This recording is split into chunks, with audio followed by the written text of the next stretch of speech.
Let's do this. The Cult of Hockey podcast by the faithful and for the faithful. I'm David Staples of the Edmonton Journal, and I'm here today with Bruce McCurdy. Hey, Bruce. Hey, David, how are you doing today? I'm doing okay. I just realized I haven't plugged in the right microphone. So we'll try that. Should help. There we go.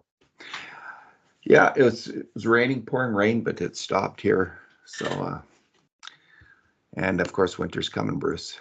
Winter is coming. Yeah. Starting to feel a little bit. The leaves are certainly turning. Yeah. Early yet, but it'll happen fast. It always does. Fall is not a big season here in Edmonton. It lasts between Short. 1 and 30 days. All right. Bruce, we're going to do a little Oilers news here today, heading into the rookie tournament. And that'll be the last thing that we'll deal with is the rookie tournament, which is coming up.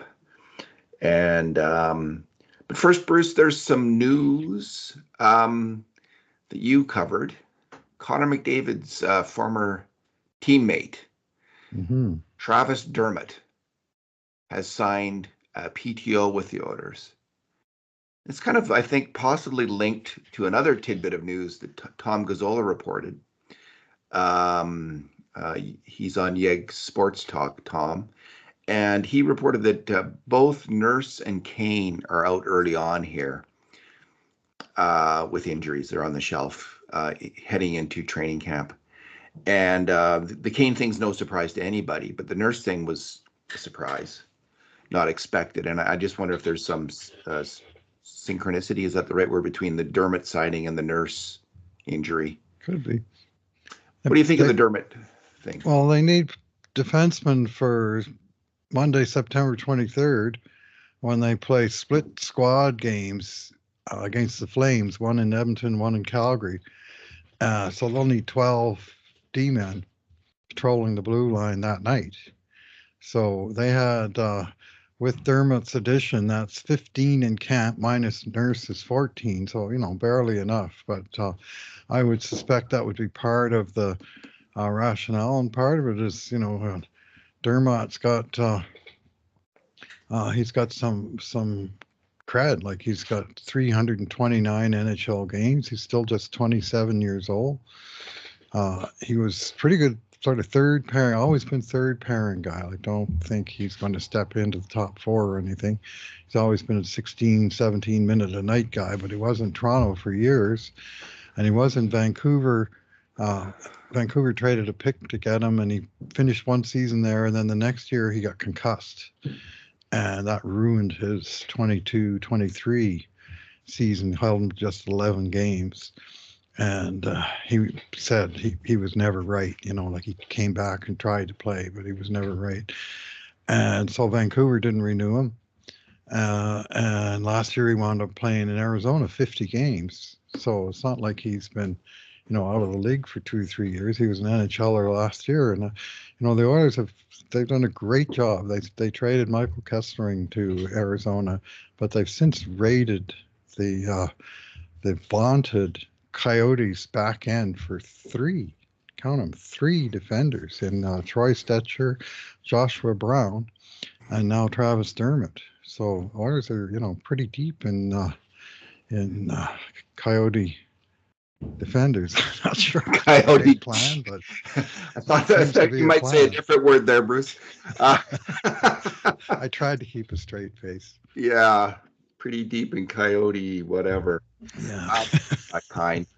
But Bruce, it does again have that decade of darkness vibe as the Oilers are struggling. We'll see. Ty Emberson could come in here and Troy Stetcher could be healthy and problem solved. I mean, Cody Ceci was a good player last year, but he wasn't a great player. He was okay. And Ty Emberson, maybe he's going to be okay in a similar way. Maybe he'll be, or maybe he'll be better. He's younger, and maybe he'll just be fine and take Ceci's spot and stabilize Nurse and Ceci. As bad as they were at the end of last year, Bruce, for the first few months of the year were just fine.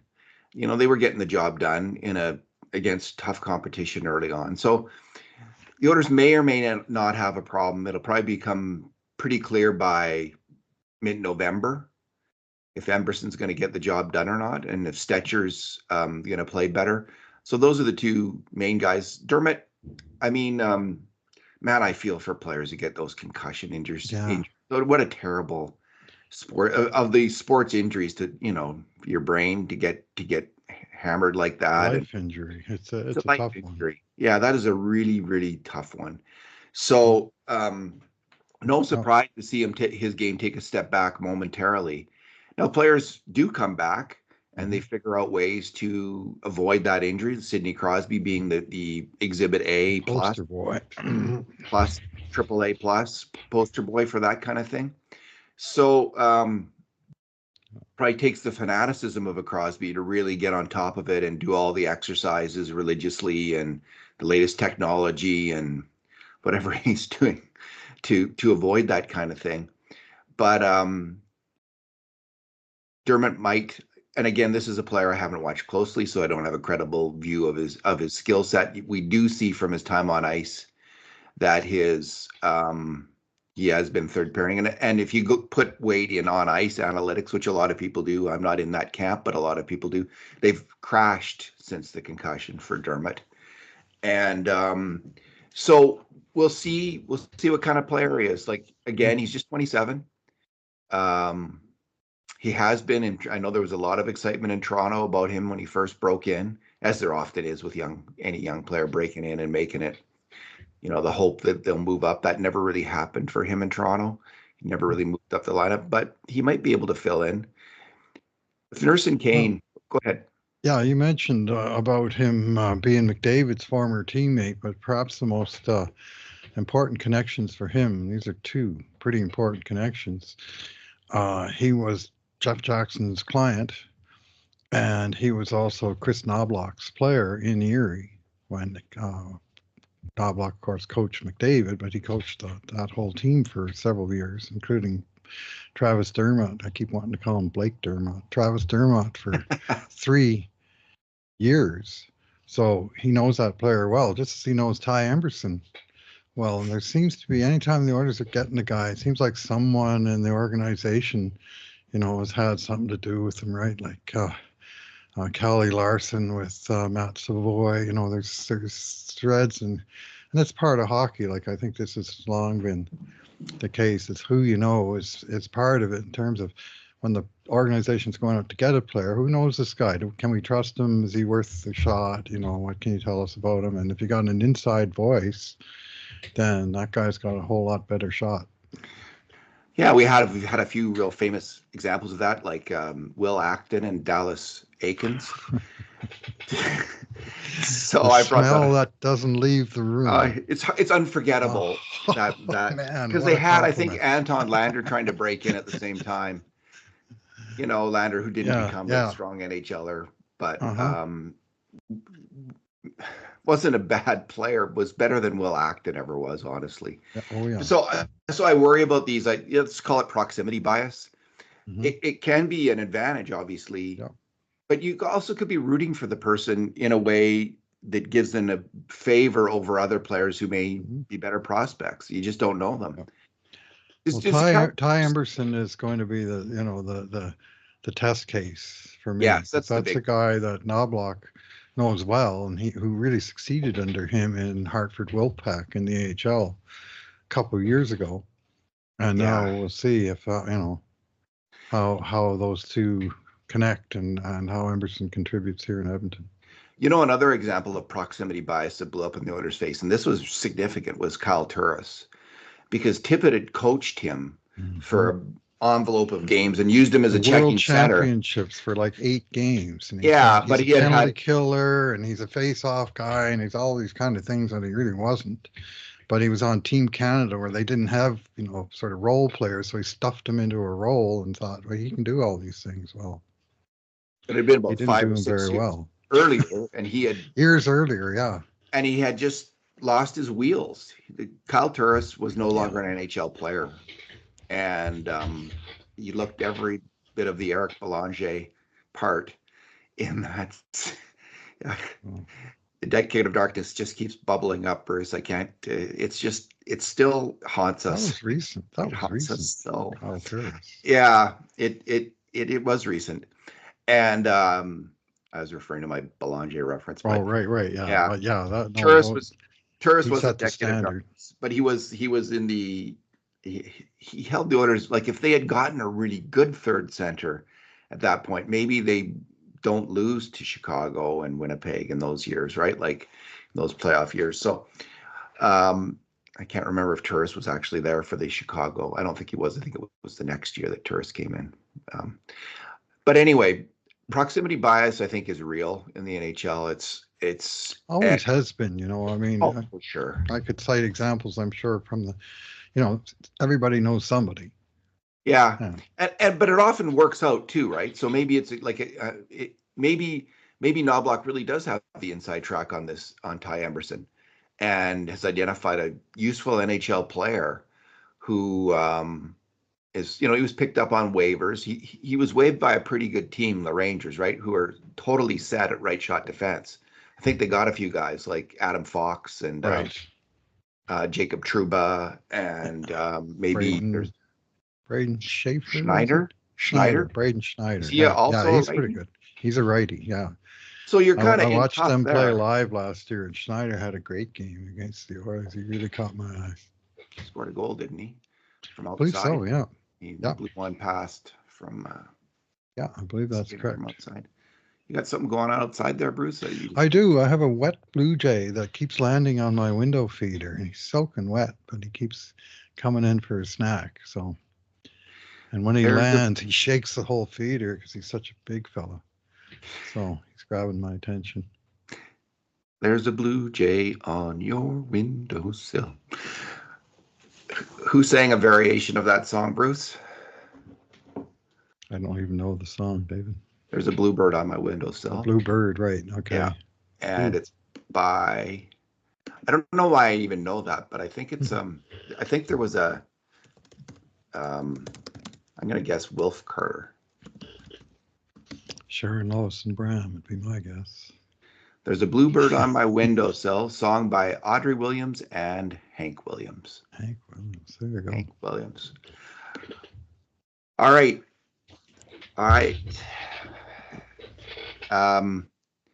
So Kane, Bruce, Evander Kane. We'll see what happens. He's got to pass his physical or not. It seems like there's been a disconnect between Kane and the Oilers that we've heard about, rumored, scuttlebutted all summer, where he wants to recover from his injury without surgery, and the Oilers were pushing him to get surgery, emphatically kind of denounced that by Stan Bowman and his, whatever the doctor says is what they'll do. So who knows what's going on there. Bruce, my point with both these guys is it's not so critical what happens with them. Well, it is critical what happens with them. They both might have an instinct to try to get back in when they're not healthy, because they're both ferocious, competitively hockey players. If you want to, not whatever else you want to say about these two players, and they both have their pros and cons. They both have their detractors and supporters in the fan base. I don't think anyone can deny that they're both absolutely ferocious competitors, extremely proud individuals who will push themselves to get back in the lineup even when and play when they're not healthy. I don't want to see that with either of these players in the least. I don't want to see a scintilla of a hint of that at all with either of these guys that they're coming back early. Get healthy. They've got to get healthy. And if that means Nurse sitting out a couple months, or Kane sitting out a couple months, surgery or no surgery, sit out those months. Get healthy, because I really believe both players are absolutely critical to the Oilers Stanley Cup. And I'll say this, Bruce, if even one of Kane, Nurse, or Leon Draisaitl had been completely healthy in the Stanley Cup Finals last year, very likely a different result. I mean, it was so close anyway. But you have these critical, fundamentally critical players. They're not just in the top 13, like they might even be in the top, whatever, top 7 of your team, in their own different ways. Like obviously Draisaitl is. If one of those guys had been healthy, it might beat Florida because they could have that big an impact on games. Kane, faded off, couldn't get it done, stopped playing. Draisaitl couldn't score a big goal for the life of him. Like he might have had a Didn't couple. score any goals in the Yeah, finals. couldn't score a big goal for the life of him. He made some big plays, but because he couldn't break through, he didn't have that extra oomph. And Nurse was just making mistakes on grade A shots and goals at an alarming rate in the finals. And you can't. It just the absence essentially of what those 3 players brought to the team had a huge impact on the Oilers. Other players did step up and come through for the team, but it just wasn't enough to beat Florida. So again, I just want them to. Everyone has got to say, and until you're as close to 100% as you will ever get, you're not coming back. You're not setting foot on. You're not going to be playing in a game, and you get that through your head. And that should be the approach.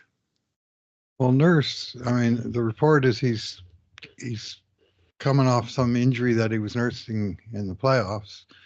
And I'm just looking at his game log from the playoffs. 25 games. He played all the games. You might recall he was hurt and unable to finish game 2 of the finals. He only played 4 minutes in that game.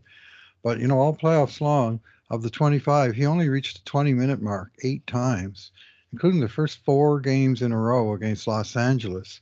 And then his ice time just started dropping 19, 18, 18, 18, 16, even one game. He had his big game was 26 minutes against Dallas, but that was a double overtime game. So you can discount probably 6 or 7 minutes off of that in terms of what he would have played in regulation. And he was, if not third pairing, they had 2 second pairings behind Bouchard and Ekholm. And whereas in the past, he would be the guy on the big pairing playing 23 or 25 or memorably one time 62 minutes in a playoff game. He's always been a horse on the back end. And in the playoffs, they were trying him with different partners and sort of shuffle him around. And if he was nursing, some sort of injury and playing through it, that jives with the facts on file, including, I would suggest, the poor play. Yeah, so it's hard to know. We can't say for sure. Did the drop in ice time come because of the poor play, and then he got injured later on, or was it all due to the injury, the poor play? Was we don't know. So, but often what we do know, Bruce, is that drops in play from players is often explained by injury. Yep. That suddenly there's this guy isn't going well for 2-3 months, and then you find out later he's been playing with a really serious nagging injury. Stetcher's another example of that, right? Bad year, yeah. When he came to the Oilers, he didn't look like this Troy Stetcher I remembered, and we figure out he's playing with some kind of, what is it, a boil on an ankle, cyst on his ankle that they wound up surgically removing during the playoffs. Like, it was just kept getting worse, and I just thought, nope, we just got to fix this now, and he's done. I don't know what that exactly is, but it sure sounds like it would be painful to skate with that on your, on your ankle, rubbing up. Your ankle, in your ankle, wherever it is. So these players are always banged up, of course, like they really are. And hockey is such a violent, physical game, dynamic game. So they're hurting with something. Okay. Dermot, Bruce, any final thoughts?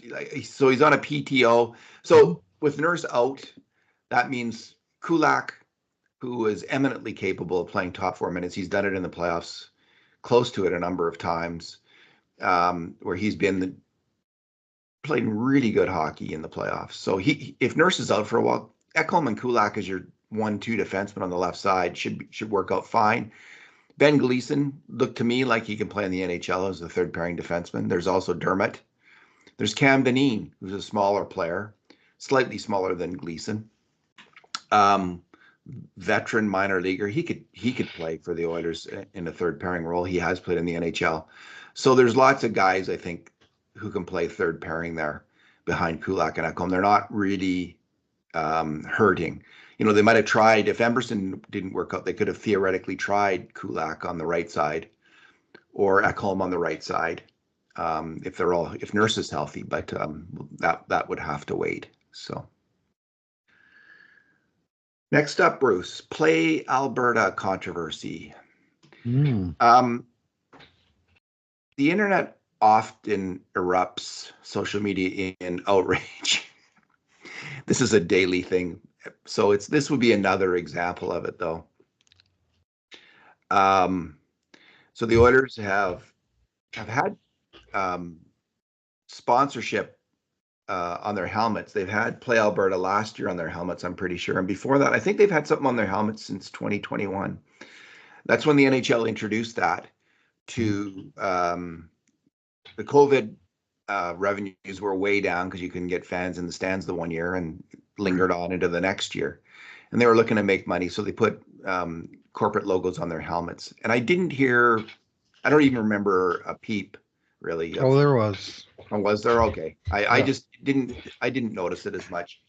But this, Bruce, there was a lot of really, really unhappy fans. And it was two things, I think.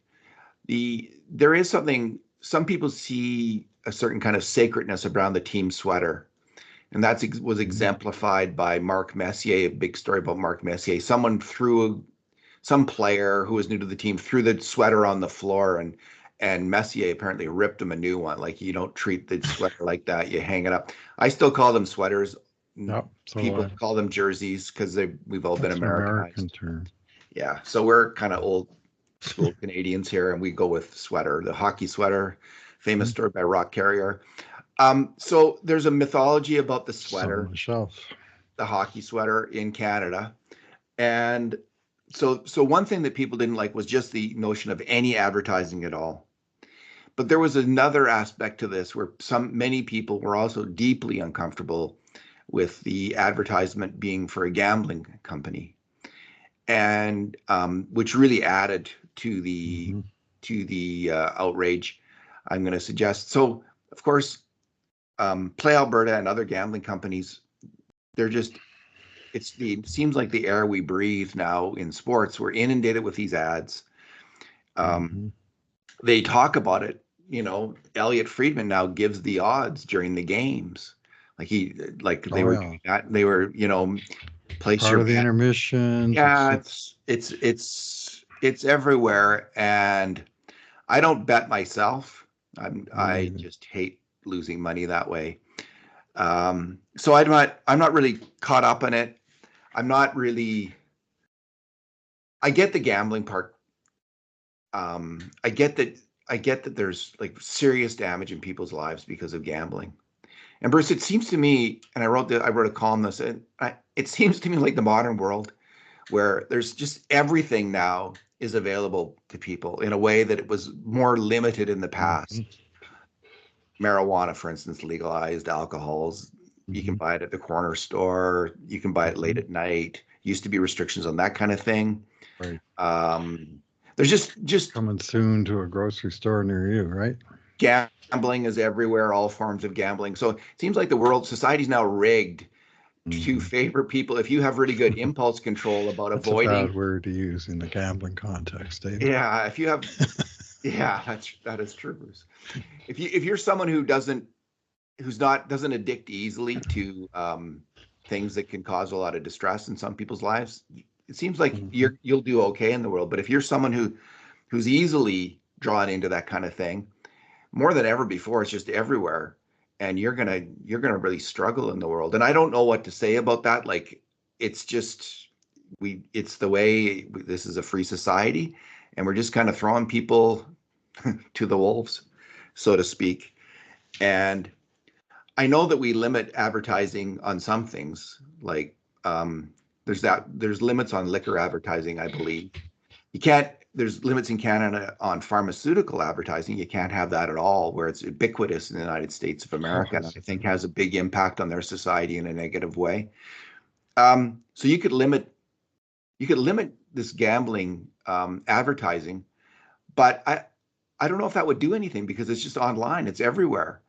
and we could ban it in Canada. I don't know. I don't think it would make a difference. And the only difference it might make is it would kill the money from gambling staying in Alberta and funding things, positive things in Alberta, and it would just go to some guy in the Bahamas to his company, right, who's living in a mansion and snorting cocaine every day. So I don't know. I don't even know if I would argue in favor of that kind of limit on advertising.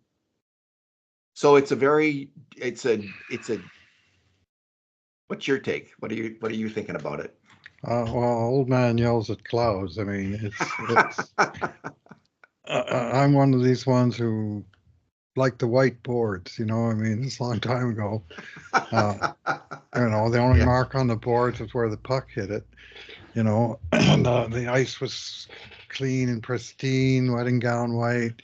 And they didn't fill every stoppage of play with a cacophony of noise, so you can't even talk to your seatmate, let alone yell at the ref, which used to be a nice pastime during those breaks. It is And loud, very. the whole game and sport and life is just filling up with all of this stuff. And I mean, gambling has ruined a lot of lives. I guess what they're saying is they moved the logo down from the helmet to the sweater. Now they have a new logo on the helmet for the responsible gambling site, where you're supposed to go visit that, and it tells you how to bet responsibly, which Good is luck what with I that. do. I don't bet at all. It's pretty responsible, seems to me. But to me, there's a certain amount of hypocrisy in these sports landscape in terms of and I realize it's not the same thing, but in terms uh, of their views towards any player involvement in gambling, and I know that the concern there is that the player can impact the outcome of the game. But I mean, Billy Taylor, he got thrown out of hockey for gambling, and of course we can go back to Shoeless Joe Jackson and the infamous eight with the Chicago, well, they call them the Black Sox of 1919, uh, and Pete Rose not being in the Hall of Fame, and like there's all of these uh, high and mighty stances by the sports organizations, and all of a sudden they've just taken the deep dive into the gambling world. Bring on that revenue, bring on that revenue generation is sort of the top of all the pops Yeah, for it's all of the so, sports and all of the world. so if a NHL player is the mark, the guy who loses his money on gambling, he's in trouble if he bets on the wrong thing. But if you're the house, I guess that's okay, which the NHL is now the house. So that is the hypocrisy of it. Bruce, here, let me be completely transparent on this. Like a lot of the sports radio stations have Play Alberta as a sponsor in Edmonton. The Oilers do. The Journal hasn't sold a Play Alberta ad, as far as I know, for the cult of hockey. But if they did, I wouldn't quit. I wouldn't resign. Like I'm okay with people gambling. Like if people want to gamble, I'm They okay do. with it. They let them gamble. Choose your poison. I guess. Like I'm good with that. I can see arguments for limiting some kinds of advertising in certain venues, and I think there's probably merit in that. You'd have to think through each example though carefully before you go in that direction. So fundamentally, I am ambivalent about this. But my prediction is that we are going to get more of it, and it's based on what we've seen: rink board advertising, on ice advertising, Mhm. advertising on the helmets, now on the sweater. And I wouldn't be surprised, Bruce, within the next 10 to 20 years to see the corporate logos has become the main logos on the uniforms of the players. And the reason I say that is it's happened in Europe. And people will say, well, the fans will push back. The fans won't stand for that. That is not true. They always push Fans, back, but they always stay. they always stay. And in Uh, European football, the football following of Manchester United and Real Madrid is big and fervent as ever, and all those other teams who have a corporate logo as the main logo. They have the little team crest over the heart. Now, their uniforms were historically a little different. They often were just one color with the crest over the heart, and it would be blank in the middle. They weren't like the NHL sweaters, generally speaking, Yes. anyway. Hmm. So that's a bit of a difference because you can just argue, well, we're not really changing it too much. We just still over the heart like it's always been. And that's where, it's the crest over your heart. And now there's just advertising elsewhere on the sweater, which happens to be the main thing front and center of the team. So for people who don't think this could happen though in the NHL, Barcelona held out. The football club Barcelona held out for a long time. They were the last one, and they said, "Well, we'll just go with UNICEF, and we will we will actually pay money to UNICEF. It's a reverse sponsorship. We're going to promote them because Barcelona is the team of the working people, and we will promote this great cause." And then it kind of morphed into something else. The Qatar Foundation, which was a charitable thing, but they paid to get on there, I believe. And then it morphed into 10 years ago, Qatar Airways, which is just another corporate sponsorship. And they get like 150, 160 million euros a year. I can't, but Real Madrid gets 170 million euros a year for uniform and kit, which I'm not sure what the difference is, sponsorship. I can't imagine, Bruce. Let's say an NHL team like the Toronto Maple Leafs could get 60, 70, 80 million dollars a year from having the main logo on their sweater as whatever it is, corporate logo. It's hard to imagine that in the end they're You going to wouldn't say no tear to off the money. maple leaf and replace it with.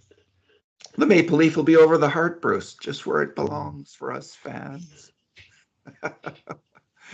Yeah, I don't know. I can it's Oh, follow the money. It's a good way to predict things, and it hasn't been wrong so far in terms of well, this corporate sponsorship trend in the NHL. yeah. Well, it's all. I mean, gambling itself is evolving uh, in the internet era. Now a very popular thing, as I understand it, is prop betting, where you're betting on some little incident that might occur Yes. next in the game. And there was a situation this past year where this guy Porter from Toronto Raptors was thrown out of basketball because he basically um, impacted his own stats. So he would be an over under, 4 rebounds in the game, and he got to 3, and then something would happen that he had to leave the game, or I can't remember all the particulars. It was pretty sordid, and it's just such a gray area, and you wonder, well, they might catch this guy or that if he's really clumsy, and there might be other cases where they don't, and you might say, well, one at bat in May is not going to affect the World Series, but once it gets in there, how do you get it out of there, and how do you police it? Uh, and how pure is the going to be the sporting event itself on which the betting is done? Jonte Porter banned from the NBA for violating league's gaming rules. The NBA announced today that Jonte Porter, a two-way player recently under contract with the Toronto Raptors, has been banned from the NBA. A league investigation found that Porter violated league rules by disclosing a confidential information to bettors. So I got a pop up here for Strike us now. one. Limiting his own participation in one or more games for betting purposes and betting on NBA games. I didn't realize that had happened. So they are playing. They are playing with fire. So the problem is with the gambling coming more and more part of it starts to become the air. It starts to become normalized. It's the air you breathe. You don't think anything of it, and you think you can see some people heading down the wrong path, including, and this is most worrisome of all, officials. If you start to get the big money involved, if this is the way you're operating, you are guaranteed to have that outcome of an official being bribed and accepting the bribe. It's going to happen. Well, it has happened It's in happened European football. in European football. That's right. And South American football, I think a number of occasions. Yeah. So,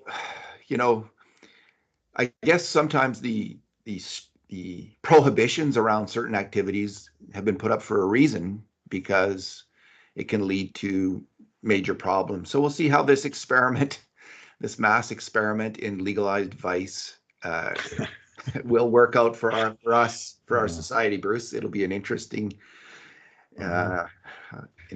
Who'll be the first team to wear Pornhub on their chest? I don't I know. tell you, it's like, I mean, where are the limits? I guess is where I'm going with that. Yeah. All right. What do we got next here on the list? Bruce, we're on to the the Oilers made a couple hirings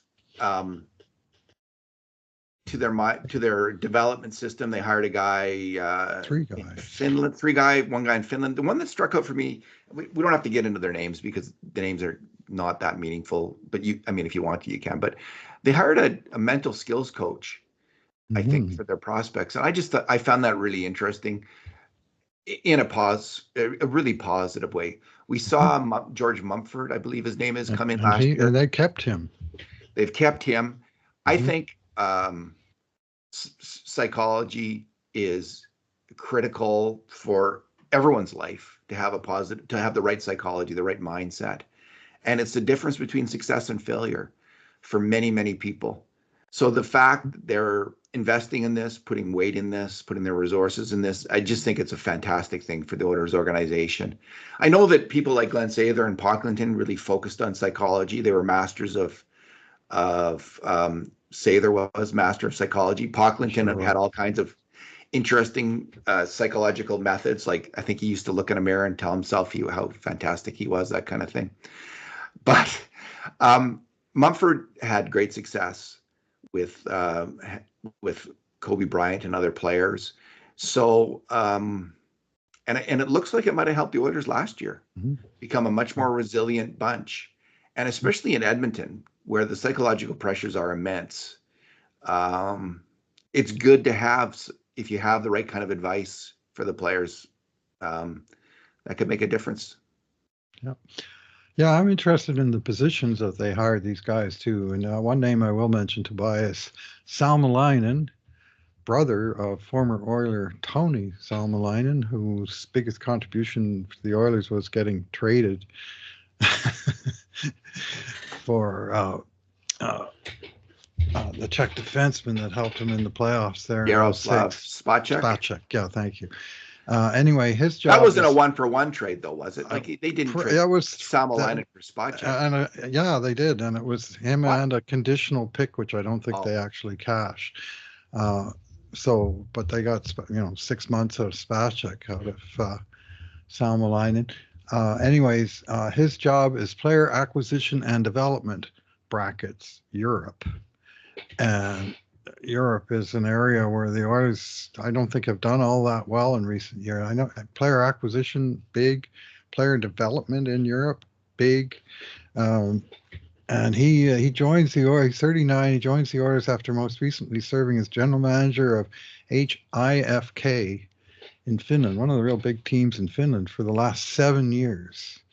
And so, he's got he's steeped in, he was a player himself. Now he's been in the management field for a long time. Like, this is a guy with solid bona fides.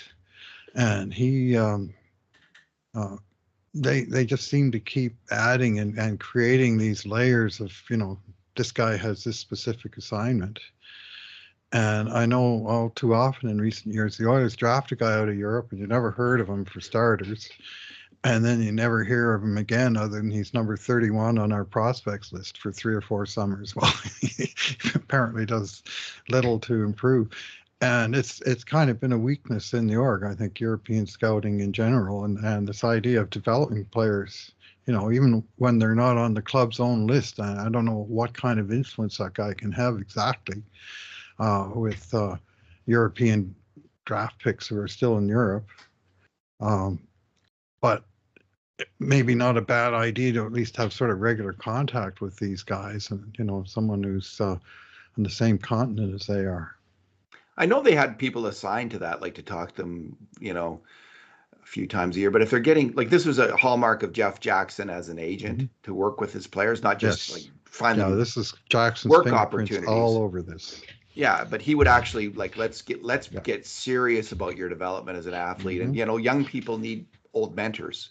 if they're going to succeed. They really need that kind of advice from people who know how it works. This is why we see NHL, the sons of NHL players have such success often. It's not just genetics. It's a way of approaching the process. So you're doing the right things all the time in order to become a professional hockey player. And Bruce, you were right. Sam Alanin was traded for Spacek straight up. I can't remember. He Nice must have been trade. some prospect because Well, he Yaroslav played for Spacek was a Chicago great the player. next year, Salmelainen did, and then he went back to Europe essentially after that. Played Maybe that 13 games for the Oilers. maybe that was another Stan Bowman trade. I think he was director of Second hockey round up. pick. I think he was Bowman was with the Blackhawks then, but he was in a lesser role, Right. He wasn't not GM yet. Dale Talon was.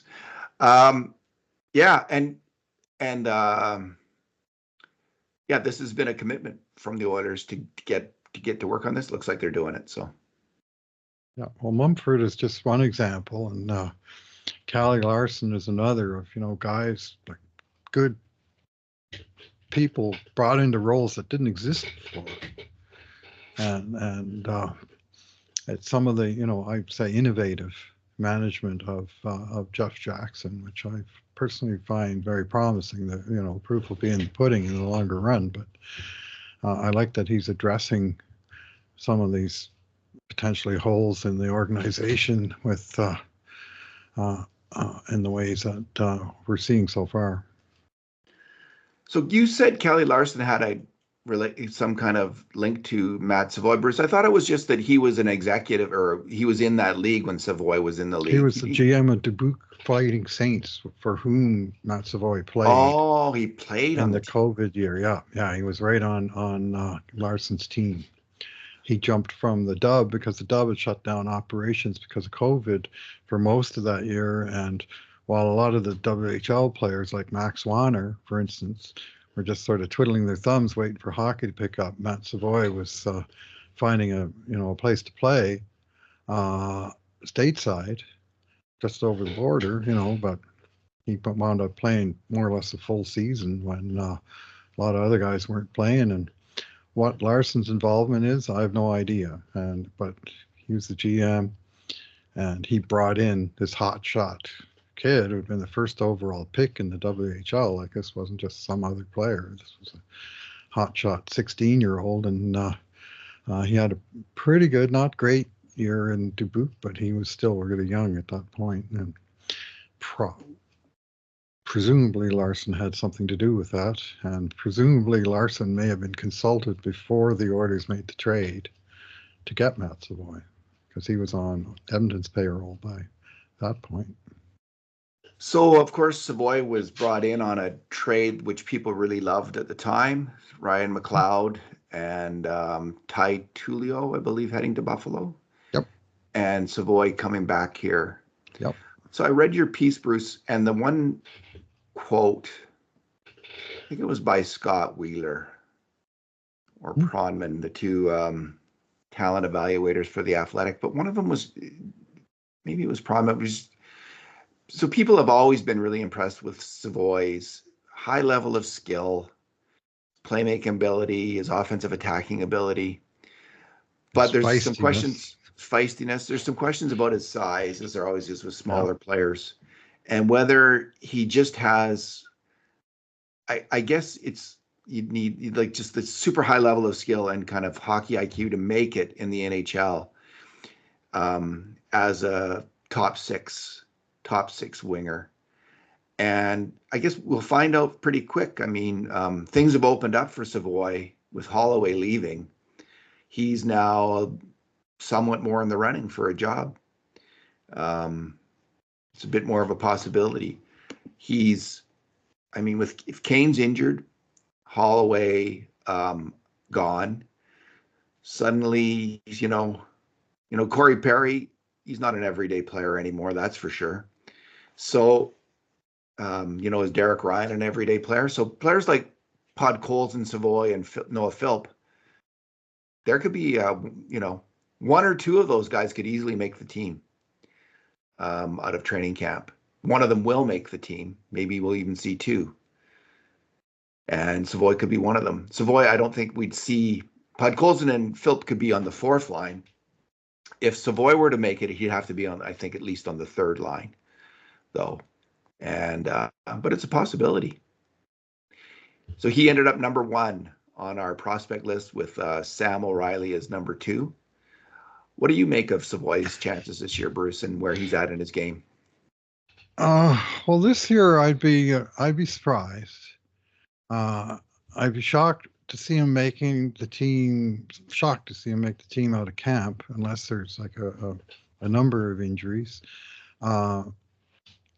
With the proviso that I wouldn't be shocked to see him on the roster on day one, because he's got an entry-level contract with $1 million bonus built into it. And if they send him down to start the season, then call him up during the season, that million gets tacked onto his cap hit, which makes any moves problematic. Whereas if they did the same thing with Dylan Holloway and Broberg last year. They kept them both on the roster, and it was kind of a no-brainer, even though they had to do a little bit of shuffling to get them in there, because those guys had bonuses and they didn't want to have to get in a situation where they recalled them and they were recalling, a $2 million cap hit instead of $1 million, which is essentially what you get with Savoie. So I wouldn't be surprised if they can squeeze him under the limit for one day and then send him down, and then they'll have some cap space to work with. But in the meantime, if they do that, they can call him up later in the year and they only have his salary to account for and not that bonus. So he might make the team, but I'd be very surprised to see him in the lineup. Yeah, because there's talk about slow cooking him in the AHL like they did in Dallas with what's that forward, that smaller guy, Logan Stankoven. Yeah, Stankoven, who's was pretty darn good player. And in Matt Savoie, the article I wrote about Matt Savoie, I talked about my own personal experience seeing him play 6.5 years ago. He just turned 14. I went to this local John Reed Memorial Tournament that they have here for high-end bantam players. Lots of NHL stars that have gone through this tournament, which has been running since 1980s and 1979 even, I think it was. And Savoie was the MVP and the leading scorer, and he was one of the youngest players on the team. He turned. This was basically 2003 birthdays, and he was 2004, January 1st. Like, his birthday is like a real double-edged sword. It sort of slowed him down in some respects and gave him other opportunities he wouldn't have had if he'd been one day older.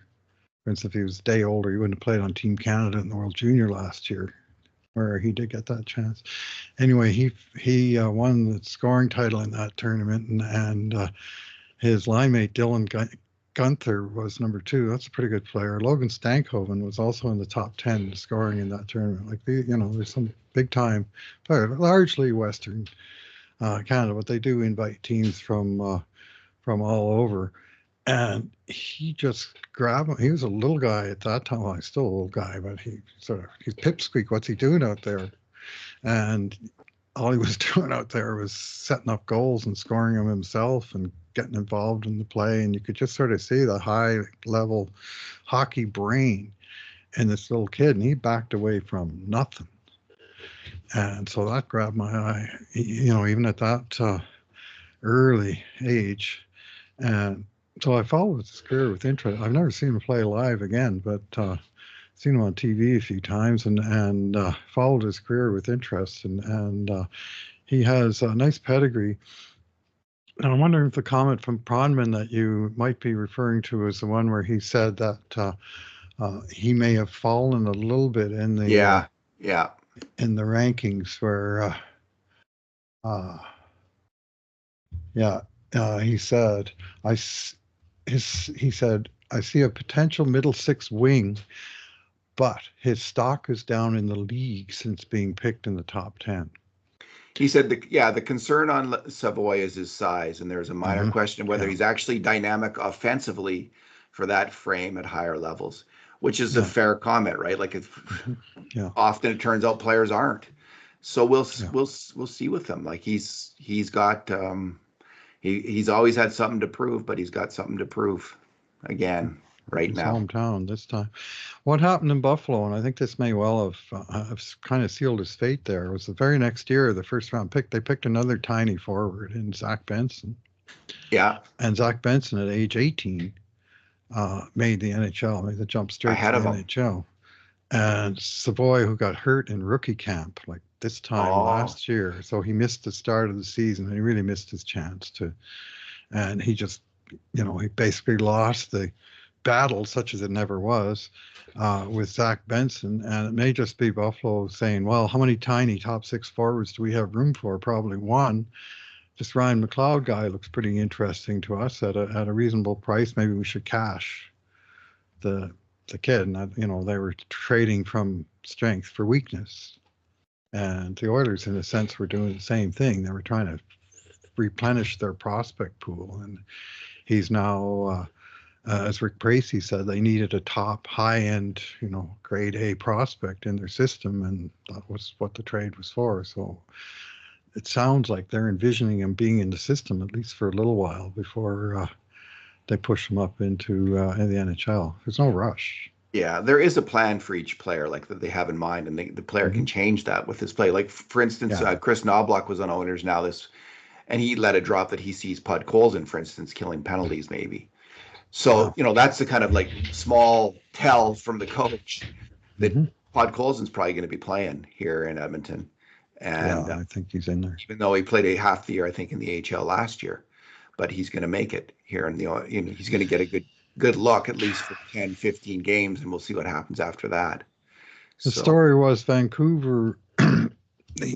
Vancouver thought he wasn't going to make their team. They were going to have to waive him. They'd probably lose him on waivers, so they cashed him in for a draft pick. And the team getting him, of course, is facing the same set of regulations right now. He's on his second contract, Podkolzin, and so he would, he'll either have to clear waivers or make the team. And so my thought right from the beginning was the Oilers wouldn't have made this trade if they thought they were going to waive him and just, piss away a fourth round draft pick for nothing. They clearly have plans for him being on the team, it seems to me. yeah, that's interesting. Vancouver's seen this player. They know where he actually, fits in exactly within their within their team and whether he was going to make it or not. So that's an interesting point that they didn't think he was going to make it. They're a pretty good team, the Canucks, but they've lost. They got lots of depth up front. Yeah, they lost Zadorov. I'm glad that happened. All right, Bruce. Rookie Sam camp. O'Reilly? Oh, Sam O'Reilly. Yeah. Player I know nothing about other than I hope the O'Reilly bonanza strikes twice. Tracy's first pick was Ryan O'Reilly, or second pick was Ryan O'Reilly when he became the Colorado Avs head scout, and his first pick with the Oilers is another gritty center from the Ontario League, with a lot of promise in Sam O'Reilly, nearly a point a game player last year with the London Knights, did well, was part of a team that went to the Memorial Cup finals, and the Oilers thought so much of him they traded up to get him in the first round. So again, they traded up a whole year to get him. They traded next year's for even 2026s. I think there's an option for to get a pick in this year's draft, because again they wanted to flush out their system, as Jackson said that day on the air right after the trade. He said we got to get our pipeline going, and they backed that up with that trade to get into that first round pick to take O'Reilly. They backed it up with the Savoie trade. They backed it up, I think, with the Yarventi trade after that. And that's what pushed the Oilers all the way up to 30th in the league's prospect rankings from 32nd, according to Bronman. And, they at least got some, they stirred up the mix down there at minimum. O'Reilly, who's our number 2 prospect, and the other guy that we didn't cover in our previous podcast that we've written about since, right shot center, and kind of an all-purpose player, had pretty decent point totals for, a 17-year-old kid on a championship team who wasn't like on the, top line. And he got stronger as the year went along. And there's sort of lots of positive arrows in his pedigree. and they're going to wait. He'll be in junior for 2 more years, and in London, their dynamic always has been that they really push hard on the senior players, and as they got to be 18, especially 19, they give him a heavy workload. So he's going to be a very interesting player to watch. Interesting thing that I noticed just in passing, that the top 5 prospects are all right shots, be they D-men or forwards, and 9 of the top 10 skaters are right shots. So the Wow. Oilers are they've just suddenly got a whole system that's got right. Some of them play left wing even, but they shoot right. Like Lavoie and Petrov that play on their off wing, but they just got a pot full of right shooting players in the system, and Sam O'Reilly is one of them. So the Oilers have right now, looks like Henrique and Ryan are centers 3 and 4 on the team. Both of them are older players. I like the Henrique contract. They got him at a bargain. It's 2-year deal, I believe, and but they're going to have to replace him and Ryan eventually. But they have these players now, and what's interesting to me in rookie camp so they have Noah Philp, they've got Jaden Grube, and now they've got O'Reilly. I think Savoie is going to probably be a winger. But it'll be really interesting to see how these young guys, O'Reilly and Grube, we'll see. And I'm not going to be able to watch the rookie tournament, but the group thing, how he does in this rookie tournament, and if he can come on. Mm-hmm. So, and we'll see Sam O'Reilly in this rookie tournament. So it's who's going to emerge? Will they find a candidate among these players to take, now that Holloway and McLeod are gone, who might have been the third line center eventually, or on the Oilers? Will Philp or Grube step up, and will Sam O'Reilly step up in the once the Henrique contract is done, to seize that job with such a crucial job?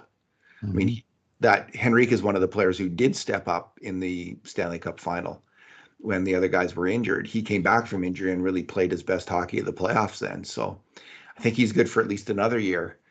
But he took Ryan McLeod's job. Yep. Will some of these young guys come up, and we'll see. In retrospect, the minute that Henrique signed on July 1st, it was goodbye Ryan McLeod, because they couldn't afford 2 multi-million-dollar third line centers. So Henrique won the job, and they cashed McLeod for a pretty decent return. So they did, which is the good news, because Ryan McLeod still has promise as a player. Oh, sure. Right? Yeah. Yeah. So the rookie tournament, Bruce, is this playing against the best prospects in Penticton, of best prospects of Vancouver, Winnipeg, and Calgary. And the Oilers lineup we'll see Sam O'Reilly.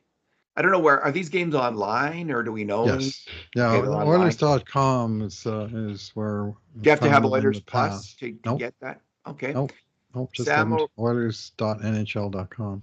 So the kind of the prospects that we've rated highly: Jaden Grube, I think we had what was he, number 10? Yep. Sam O'Reilly, number 2. Mm-hmm. Matt Savoie, number 1. Matt V. Petrov, I think, was number 13 on our list. Dalen Wakely, I think, was about 16 or 17. Mm-hmm. Bo Akey, number 3, is playing. And Max Wanner, number 4, is playing. Mm-hmm. So there's a number of really highly rated prospects that are going to be in these games, along with a number of super unknown players nobody's ever heard of before.